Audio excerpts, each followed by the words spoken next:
Hi, good evening. My name is Andy Johnson. I am the superintendent of the San Marcos Unified School District, and I'm very pleased to be here this evening, and thank you for inviting me to share some things about our amazing school district here at the State of Your Community event. It goes without saying that the past several years have been difficult and challenging for our schools, so it's exciting for me to be able to share some good news with you. Before I do that, I want to honor and recognize our Board of Trustees, three of whom are here this evening. I know that our Board President, Stacey Carlson, is making her way into the room. Our Board Clerk, Jamie Chamberlain, just sat down right up here in front. And we also have Dr. Carlos Ulloa, who I believe is also finding his way into the room. So I want to thank our school board for their leadership and their support of our school district. And I'll just say very quickly, that the health of a school district begins at the board dais. And I know several members of the city council were also at one time school board members, and they're right up here in front. And I will say that in my 28 years in education, the work of school districts and school boards has changed quite dramatically just in the past few years. I would say that for most of the years that I've been in education, school board meetings have been, frankly, one of the biggest snoozers in town. I mean, if you could get 4 or 5 people to show up to your meeting and pay any kind of attention to you, you were very excited. What we've been seeing, obviously, in the past year or so is even national politics playing out in school board rooms across the country, and we've had some of that here in San Marcos as well. But I want to commend our school board for their steadiness, their thoughtfulness, their deliberation on every matter that comes before them. They've been a real force for steadiness and for stability in our school district. And I want to honor them and thank them for their leadership.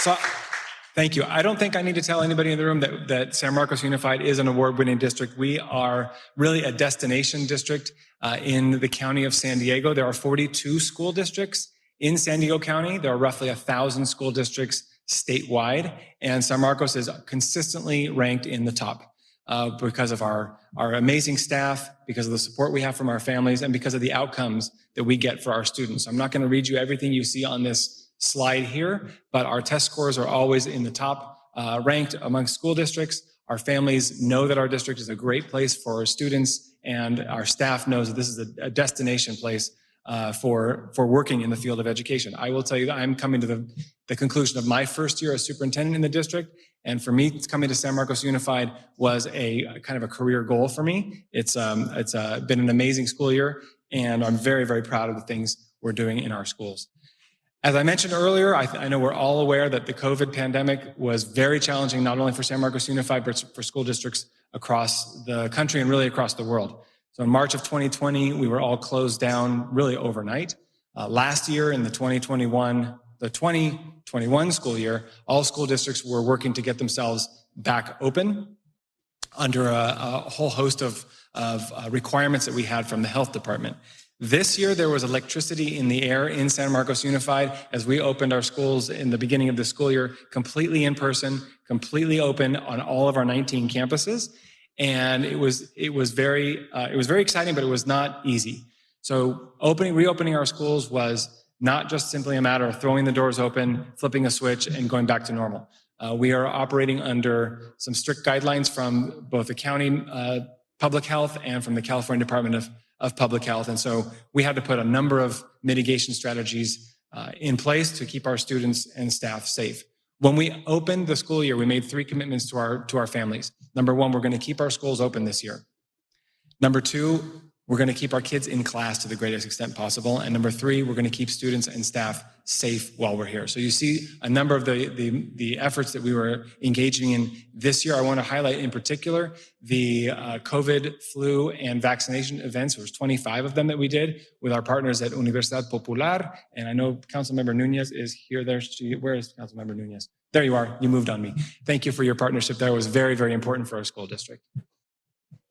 And because of these efforts, our positive COVID rates in the district, that's 20,000 students and about 3,000 staff, hovered at just about 0.5% all year long, which was phenomenal. That allowed us to keep all of our schools open with no school closures.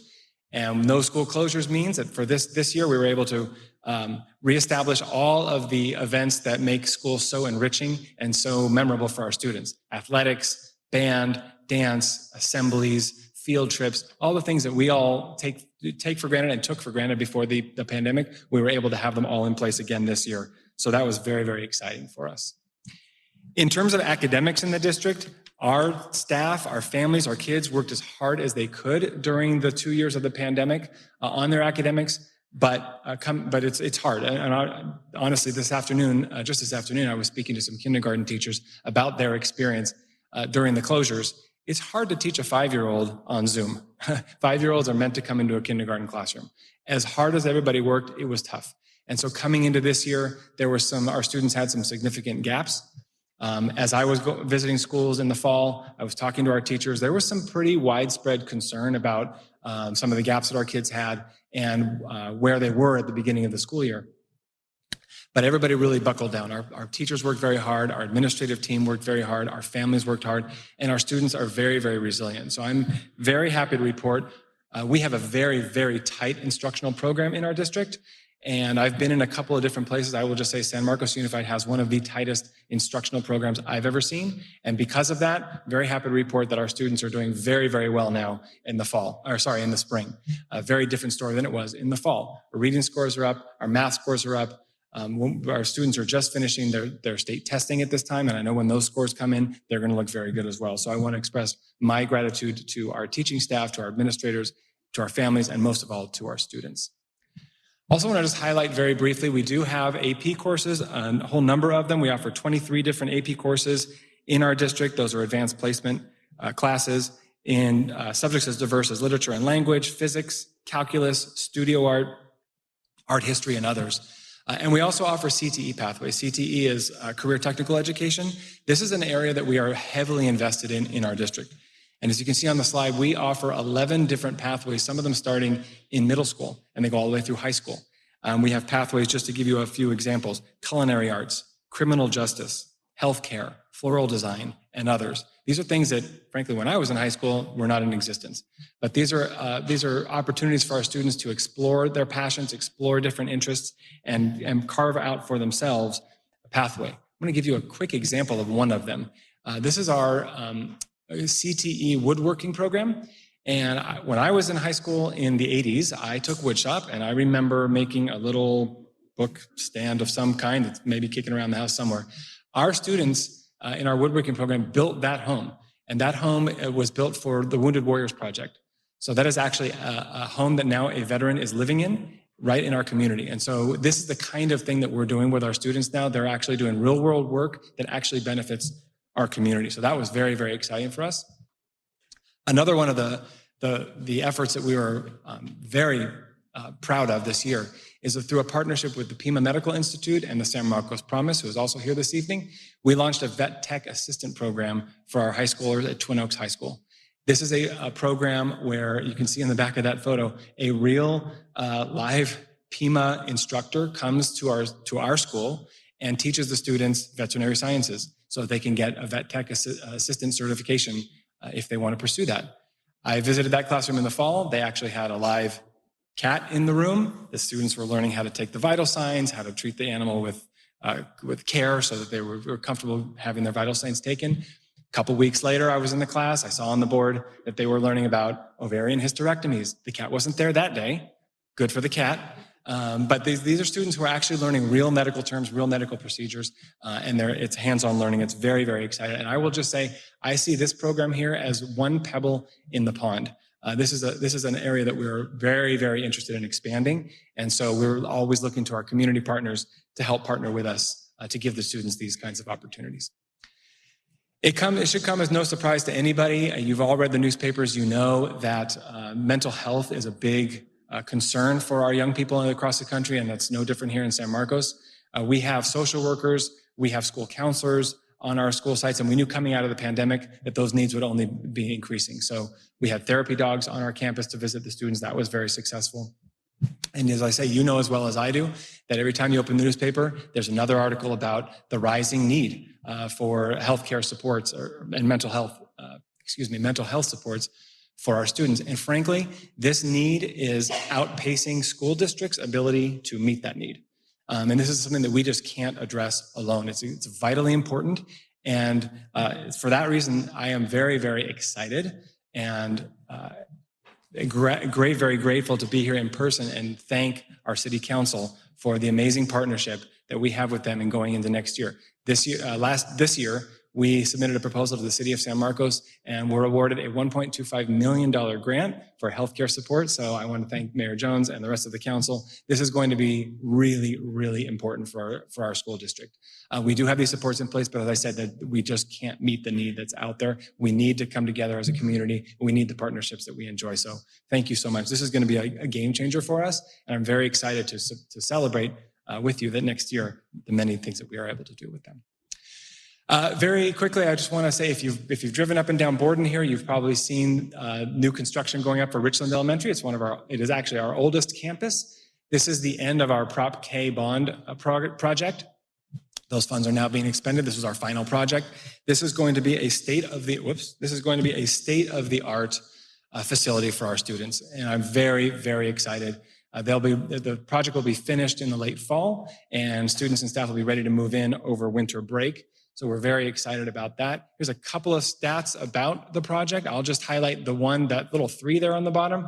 There will be 3 pickup zones, and I think that's probably the most exciting for our parents. If you've been to Richland, you know that the way the school is currently configured, it's a little tricky at drop-off and dismissal. But we're very, very excited to be opening a brand new state-of-the-art school here next year. This past February, we had our topping off ceremony, which is when the construction crews put the last I-beam in place, and our city council was there, our school board was there. That was a very exciting time for us. The final thing I would like to share, and with this I'll close, this is probably some of the most exciting work that we've been engaged in this year as a school district, and we're calling our portrait of a graduate. If you're familiar at all with the work of Simon Sinek, he is a researcher who talks about how most organizations spend the majority of our time talking about what we're going to do and how we're going to do it. What and how. We very rarely stop and pause to talk about the why question, the most important question. Why are we doing any of these things? And in education, that why question gets asked. Every generation asks this question. And since our founding, there have been a lot of answers to that question. Why do we have public schools? But the 3 answers that consistently rise to the top are these. 1, job preparation. We're getting our kids ready for entering the workforce and supporting a strong economy in our country. 2nd, active civic participation. Ever since the founding, it's been understood that if this experiment in self-government is going to work, we need an educated citizenry who can work together collaboratively in their community, who can cast informed votes. And then 3rd is living a fulfilling life in the 21st century as students are learning about their own passions, fulfilling their own potential so they can serve their communities. These are the 3 main purposes for education. If you look at the history of education, if you just think about that first one about getting ready for the workforce, what often happens is when the world of work looks a certain way, our schools tend to mirror that, right? We're getting the kids ready for what they're going to experience as adults in the workforce. Question is, what happens when the world of work changes, when it gets more technology infused, when it's more globally connected, more diverse? Will our kids be ready? So we talked a lot about this question. Which of these 2 students is going to be best prepared to succeed in the 21st century? Student A, for most of us, the adults in the room, our education probably looked a lot like this. Math, science, English, social studies, that was school for us. Or student B, who has that academic proficiency, but on top of it also has communication, collaboration, other 21st century skills that are going to set them up for success. So what we did was we pulled together what we call our Portrait of a Graduate design team. Many of you in this room were there. The mayor was there. Members of the city council were there. Our board was there. We pulled together elected officials, local business owners, local community members, teachers, administrators, and the students themselves to answer these questions. What are the hopes and aspirations that we have for our students? What are the skills and attributes they're going to need to be successful in the 21st century? And that culminated in our Portrait of a Graduate. So beyond the academic skills that we will always strive to instill in our students, we have these 5 competencies that we want to send them out into the world with as they graduate from our district. Adaptability, communication, empathy, critical thinking, and leadership. And I want to just note that it was the students who said leadership has got to be in there. They felt very strongly about that. Each one of these 5 attributes has descriptors in it to help guide our work. And our next step in our district will be to create a strategic plan, which will be our roadmap over the next 3 to 5 years, how we begin bringing these competencies to life in our classrooms. And I'm very, very excited about that work. I think if you are a parent and you're looking at this list, I think you're very happy with a student who comes out looking like this. If you're a local employer looking to hire a student coming out of our system, I think you would say the same thing. So we're very, very excited about this work. We want to thank all of our partners. Again, I want to thank the mayor and the city council for having us here. I could talk all night, but I was given a time limit, so I'm going to be done. And thank you all for allowing me to come and share a little bit about our amazing school district.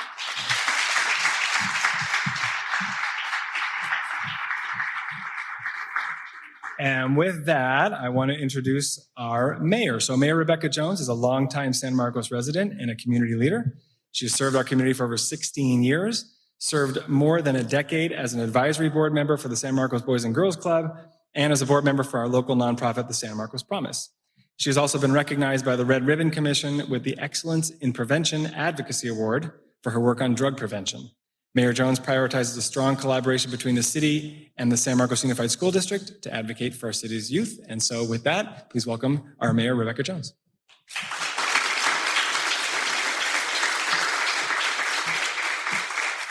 Well, we are very excited this evening. We actually have some kids that we would like to, well, actually we should say young adults. They are still kids, but we are going to be recognizing them from the San Marcos Promise. So if you don't know about the Promise, and I know that, should I call you Superintendent? Okay. Andy did talk a little bit about the San Marcos Promise and what that means to San Marcos. But I'd like to just share with you, the Promise is a nonprofit education foundation helping students in our community plan and prepare for the future beyond high school. This year, the foundation added high school ambassadors to their team. These amazing young leaders make a difference in our community, and they're here tonight and we get to recognize them. So they and their prospective high schools by spreading the word about San Marcos Promise and doing their part to achieve the San Marcos Promise's mission. Please join us in honoring our San Marcos Promise High School ambassadors.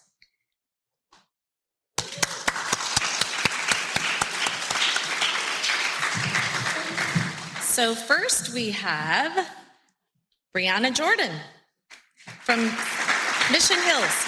Oh. Nope, I'm sorry. Actually, I don't know how this got out of line, but hold on one second. We're actually out of order. Let me just set that there. Okay, Kelly Granados. From Mission Hills High School.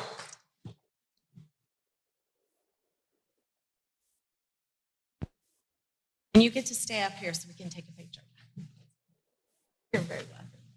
Also from Mission Hills High School, Shagun Kamboj.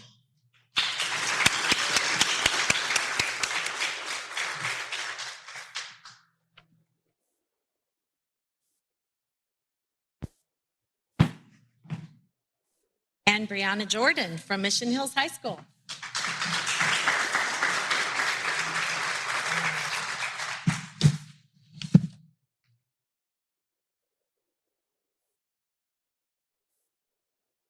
From San Marcos High School, Emma Gelmeland.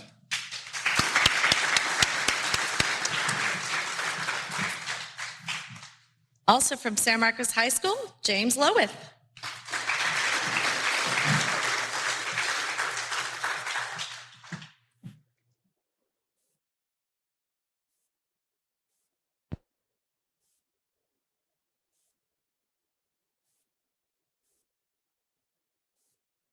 Grace? Sorry, you go ahead. No, from San Marcos High School, Grace Twomey. Is Grace here? Okay. Giovanni Rodriguez. Also San Marcos High School.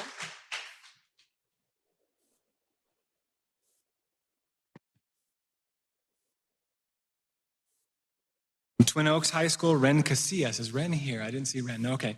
And Jay Acuna did not make it either. Okay, but a round of applause for our Twin Oaks High School. Okay, we're going to take a quick picture.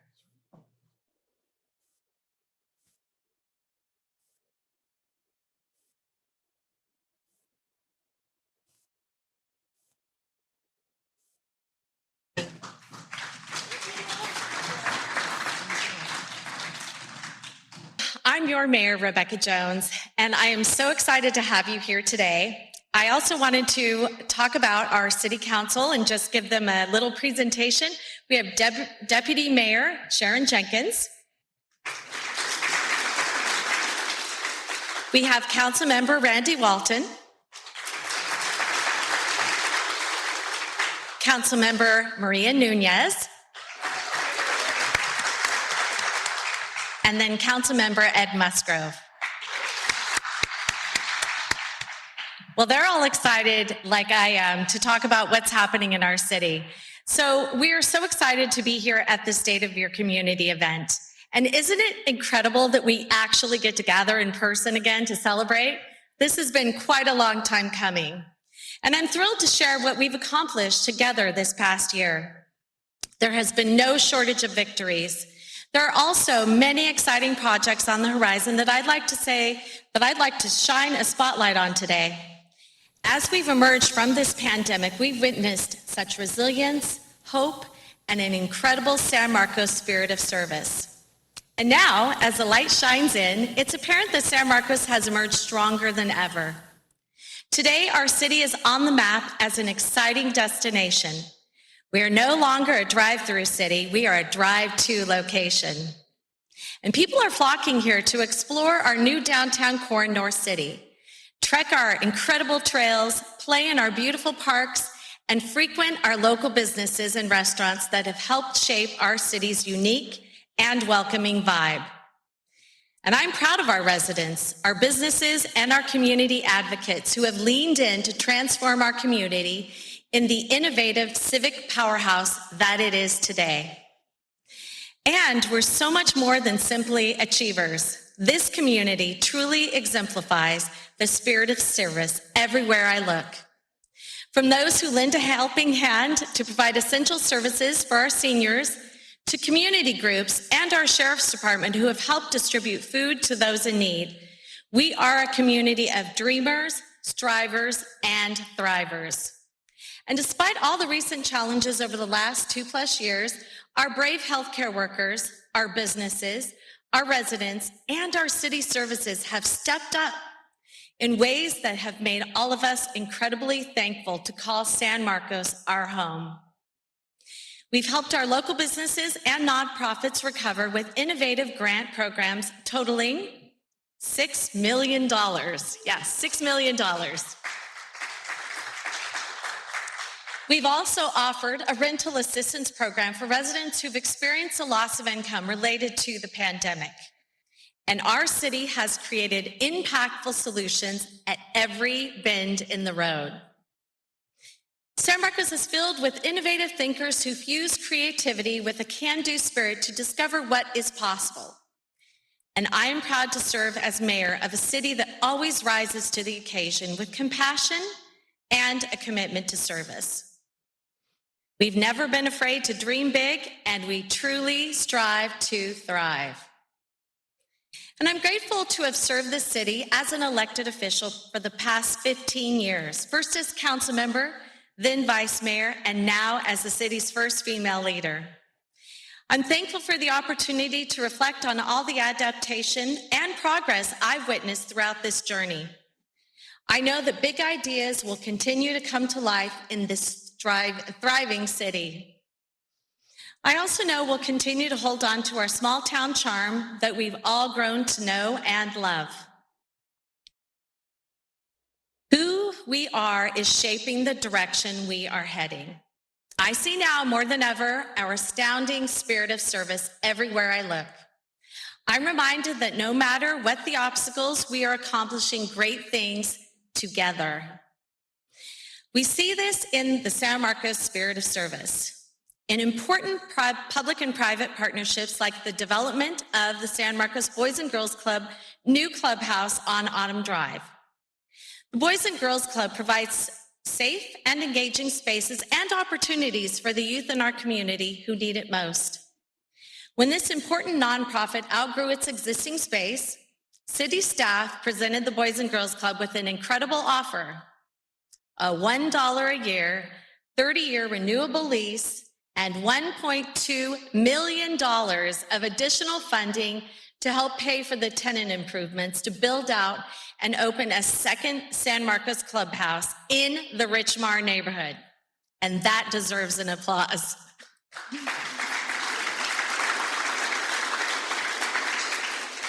The funding that was made possible through the city's allocation of funds from the American Rescue Plan Act of 2021.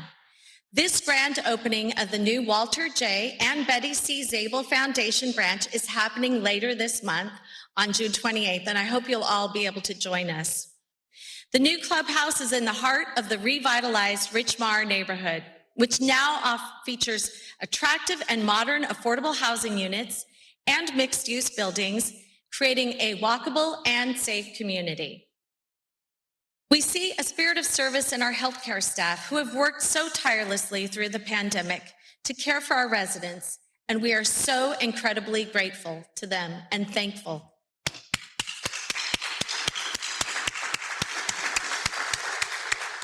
Our city has grown into a healthcare hub for northern San Diego County.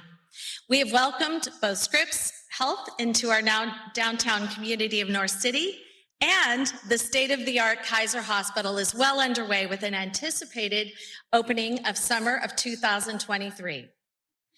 Top quality healthcare is of paramount importance in San Marcos, and we're so grateful to the healthcare leaders and partners who are making this vision possible. And speaking of spirit of service, I've seen countless local businesses embrace an innovative and incredibly resilient spirit. And I'm proud of every single one of them. Did you know that San Marcos is home to more than 4,000 businesses and more than 46,000 jobs? Well, another 500 are coming soon with Kaiser Permanente, so that'll be 46,500. From action sports and medical to manufacturing and world-renowned breweries, our businesses have helped put San Marcos on the map as a true destination. And as a resident of San Marcos for more than 20 years, I got my start as a community advocate because I love this city. And this year marks our city's 59th anniversary. What began as a town of 2,500 people with just one stoplight and one grocery store in 1963 has been transformed into a thriving destination city. Today, we are nearly 100,000 residents strong.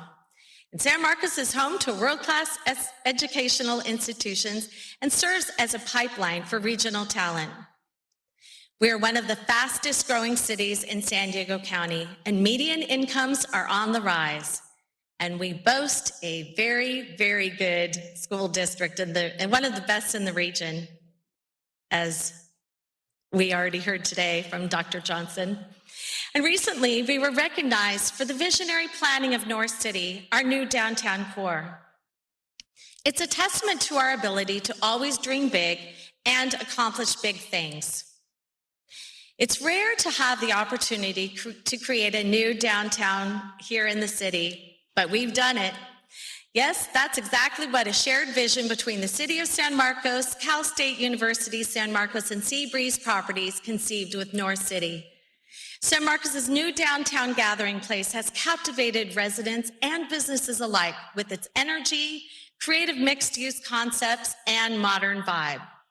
In fact, just this spring, North City transformed into a cycling mecca, drawing cyclists from across the world to participate in the Belgian waffle ride. You can see that finish. It was quite remarkable. I was there. It's really exciting. So North City is a natural event hub that truly comes to life during large-scale community events, just like the Belgian waffle ride. And North City has received top honors for the International Economic Development Council and the California Association for Local Economic Development for its collaborative foundation and innovation. North City's deliberate combination of mixed-use buildings, residences, destination-worthy restaurants, student housing, and campus facilities has chartered a new course for how a purposeful development can inspire and support an entire community. It is urban living reimagined.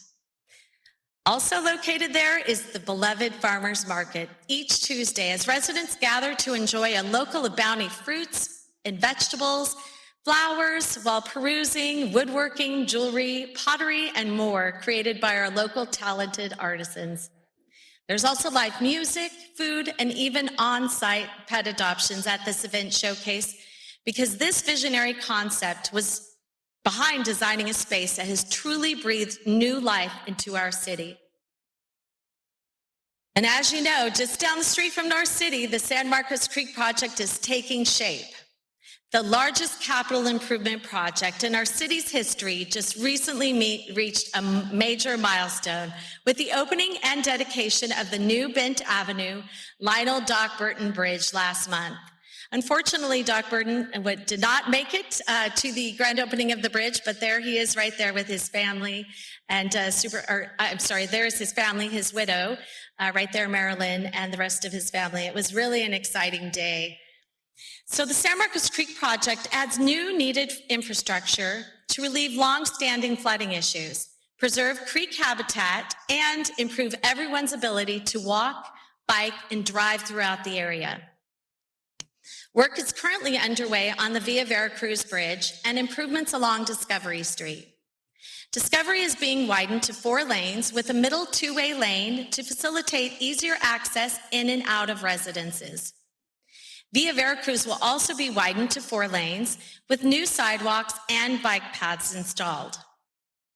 As part of the overall San Marcos Creek project, the city will submit an adjusted FEMA flood map, as residents such as those in Lakeview Mobile Estates will no longer be considered part of the floodplain, and that'll save them money.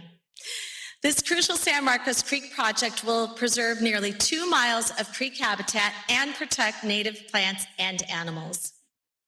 We're also building the new Paseo del Arroyo Neighborhood Park and a 1.2-mile nature trail with a beautiful scenic creek overlook.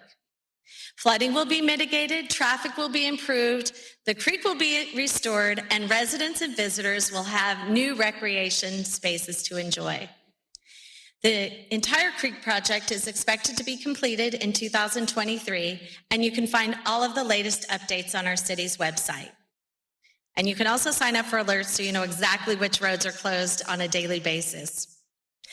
Now let's take a bird's eye view of all the key elements that make our city the thriving, innovative regional powerhouse that it is today. Keeping the community safe is our top priority in San Marcos, and we have one of the lowest crime rates in San Diego County. Actually, the second out of 19 municipalities. I love to tout that because we've come a long way, definitely. Our firefighting response times are among the shortest. Both our fire department and our San Marcos Sheriff's Station approach crime and safety proactively.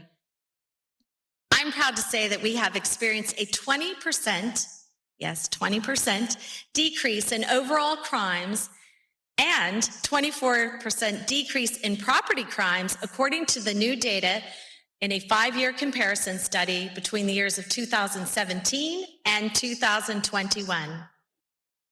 Community-based policing, parking enforcement, graffiti abatement, crime prevention, and neighborhood watch programs all support the city's efforts to keep San Marcos safe.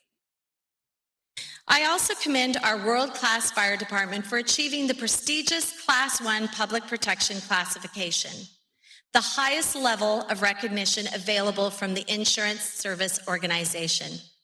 Only 37 departments in the state of California and 348 fire departments nationwide have earned this distinction. We will continue investing in and prioritizing training for our sheriff's department and fire crews and perfecting response times and plans. Because whenever disaster strikes, we will always be ready. The City of San Marcos also supports the Listos Ready California Emergency Preparedness Campaign from the state of California. The program aims to engage more than 1 million Californians in vulnerable populations and geographies to ensure they are prepared for all emergencies. It also builds on the success of existing resident efforts throughout the state of California to foster community disaster preparedness networks. Here in San Marcos, in our beautiful city, quality of life of our residents is paramount. With 24 community parks, 13 neighborhood parks, 3 recreation centers, and a 72-mile trail network, the city of San Marcos, or as I like to say, San Marcos, boasts more than 290 acres of outdoor adventure to explore. And our public works employees take this very seriously. They like to keep all of our outdoor spaces pristine. In San Marcos, transportation and development needs are balanced carefully to ensure growth doesn't impact our quality of life. The city's natural resources are valued by the community and protected through stringent environmental standards. And then there's the emphasis on fun. Our Parks and Recreation Department does a great job creating exciting recreational opportunities for all ages to help keep our residents healthy and active. From dance classes and kids camps to cooking and theater classes, there are plenty of ways to stay healthy and get active thanks to our Parks and Rec Department. Parks and Recreation also features fun pop-up events in our parks, and the department recently hosted the grand opening of the renovated Equestrian Center at Walnut Grove Park through a partnership with the Twin Oaks Valley Equestrian Association. And be sure to add to your calendar the Red, White, and Boom 4th of July celebration happening at Bradley Park. You can head to the city's website to find out more about all of the fun upcoming events that are in store this summer. And I suggest you also sign up for the alerts because they will tell you all of the great things that are happening in our city. Attracting, retaining, and expanding businesses is at the forefront of our San Marcos economic development efforts. With world-class education institutions and a talented workforce, the city is a pipeline for regional talent and home to high-paying industries, including manufacturing, wholesale, trade, and information. The city offers a variety of services to help businesses thrive, including permitting and development assistance, business liaison services, pre-development meetings, and site selection assistance. An innovative approach to streamlining processes for businesses and offering concierge service has earned us a business-friendly reputation, focusing on helping businesses grow. Local businesses are at the heart of thriving cities, and along with the San Marcos City Council members, I have had the privilege of visiting many of our San Marcos businesses every 2 weeks. The goal of these visits is for the City Council to learn more about all of the diverse businesses in our community and lending our support. In addition, partnerships between the city, businesses, and San Marcos educational hubs are a key to building desirable spaces for residents to live, learn, work, and play. The City of San Marcos is focused on strategically bringing vibrant mixed-use concepts to areas located near transit to offer spaces where residents and visitors have the opportunity to embrace local artisans and promote local culture. The dynamic North City neighborhood I spoke of earlier is the new crown jewel of San Marcos. With its eclectic mix of restaurants, apartment homes, Mesa Rim Climbing Center for all of you out there that like to climb, and a modern co-working space, North City is also home to the San Marcos Chamber of Commerce.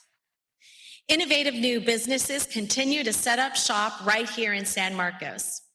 And progress is being made on Area of the Arts as well, a project that will one day transform 9 acres of vacant land at the intersection of Grand Avenue and Linda Vista Drive into a thriving village anchored by arts, makers, craft brewers, and distillers all around an interactive park. Because again, we're San Marcos. The project is from Lab Holdings and the developers of the Anaheim Packing District and the Lab Anti-Mall in Costa Mesa. With San Marcos's educated workforce, diverse housing, and outdoor recreation, our city is an attractive location for new businesses, entrepreneurs, and incubator programs. Community input has always been a key to our city's success. Recently, we've been hard at work collecting community input for the City of San Marcos's general plan. We held a series of workshops that the community was invited to, and we want to thank everyone that participated in these important process meetings. The general plan serves as a guiding document for achieving the community's vision, and the general plan update process provides residents and businesses with the opportunity to help shape the future of our city together. The general plan provides policy direction related to land use, community design, mobility, open space, natural resources, economic development, public safety, infrastructure, and much more. We also ask for the community input on the American with Disabilities Act transition plan and evaluation. The city's accessibility plan provides a comprehensive plan for access for individuals with disabilities to our city facilities, our programs, our services, activities, and events. And as I mentioned earlier, we welcomed Scripps Coastal Medical Center to North City last year. I don't know if you've all seen it. It's right above Pima Medical in the same building. And the city's strong partnership with Kaiser Permanente helped solidify future health care services with a new hospital, which is slated to open in 2023. Just to give you a little background, that's been going on since the 80s. So we're really excited to see that actually happening finally. This hospital will serve San Marcos residents and Kaiser Permanente's nearly 180,000 members in North County. Like I said, it will also bring the 500 new high-paying jobs to San Marcos. This new hospital will offer 206 beds with a state-of-the-art facility, including an emergency department, labor and delivery, robotic surgery, and a robust offering of other services. And on the education front, San Marcos is a place that serves students from preschool to grad school. As the educational hub of North County, we are proud to be educating the next generation of future leaders. And our city is home to many excellent educational institutions, including Cal State University San Marcos, Palomar College, the University of St. Augustine for Health Services, Pima Medical Institute, the University of St. Catherine, and California College San Diego. We also boast more than 20 schools within the San Marcos Unified School District, as Mr. Johnson told us. As our city grows, we will continue to strengthen our relationship with our schools and educational institutions to help them expand and educate our community. Taking care of and maintaining our infrastructure is also extremely important in a thriving city. So by devoting resources to roads, public buildings, vehicles and equipment, storm drains, though they're not very exciting, and other public amenities, we are being good stewards of your tax dollars and what we've built with them. That's why we're investing in state-of-the-art technology to upgrade the city's traffic management system to further facilitate and more efficiently communicate our intersections. This will mean a lot to you at some point in time. And we're replacing outdated traffic control signals with new generation controllers capable of adaptive control and enhanced coordination to improve traffic flow. And the City of San Marcos Creek project that I spoke about earlier will eliminate the flooding that hinders mobility in our city when it rains. It will also add new street lanes for vehicles, bicycles, and pedestrians alike. In addition, we're working on extending Discovery Street from Bent Avenue to Twin Oaks Valley Road. We realize the construction impacts residents, schools, businesses, and commuters, and we definitely appreciate your patience in all of this. But we know that the results in the end, when the creek project is done, will be definitely worth the wait. We're committed to proactively communicating with the community throughout the remainder of this project. So like I said, make sure you sign up for those alerts. In closing, the City of San Marcos is a diverse, vibrant community that we're all proud to call home. And my spirits are definitely lifted with the can-do attitudes that I see every day in this amazing city. We are continually finding new ways to bring services to our residents that will help them strive and thrive. We all know that it takes a collective effort from all of us to dream big, move our city forward, and achieve great things. And I want to thank each one of you for being here today and sharing your vision of making our city stronger and brighter each day. Thank you for joining me in person. It was a long time coming. And thank you for reflecting on all of the things that are happening in our city and all that we've achieved this past year and where this city is headed. Together, we are charting a course for exciting new possibilities in our city's future. Thank you, and please continue to enjoy the resource fair.